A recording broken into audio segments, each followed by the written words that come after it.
Power star Pawan Kalyan నటిస్తున్న చిత్రం సర్దార్ గబ్బర్ సింగ్. అయితే ఈ మూవీకి సంబంధించిన బిజినెస్ విషయంలో ఇది చాలా స్లోగా ఉందని అంటున్నారు.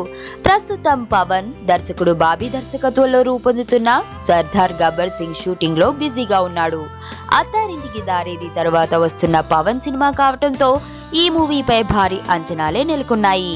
Super hit movie Gabbar Singh characterization ను ఆధారంగా చేసుకుని వస్తున్న కథ సర్దార్ గబ్బర్ సింగ్ కావటంతో అభిమానుల్లోనూ ఈ మూవీపై మంచి అంచనాలున్నాయి.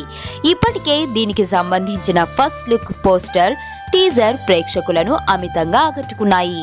అయితే లోగుట్టు ప్రకారం ఈ మూవీకి బిజినెస్ అంతగా హైప్ క్రియేట్ అవటం లేదని అంటున్నారు. సర్దార్ గబ్బర్ సింగ్ మూవీలో పవన్ కళ్యాణ్ క్యారెక్టరైజేషన్ ఓవర్ గా ఉందని అంటున్నారు. బాక్స్ ఆఫీస్ పరంగా ఈ మూవీ గబ్బర్ సింగ్ సాధించినంత సక్సెస్ ని సాధించలేకపోవచ్చని అంటున్నారు. దీంతో నిర్మాత ముందు జాగ్రత్త పడి ఈ మూవీపై పాజిటివ్ రిపోర్టు వచ్చే విధంగా పలు ప్రెస్ మీట్స్ పెట్టేందుకు సిద్ధమయ్యాడట.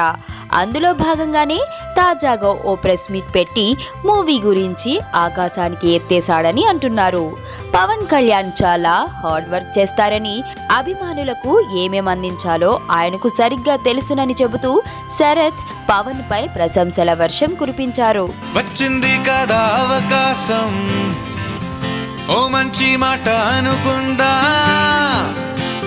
ఎందుకు ఆలస్యం, అందర్నీ రమ్మందా.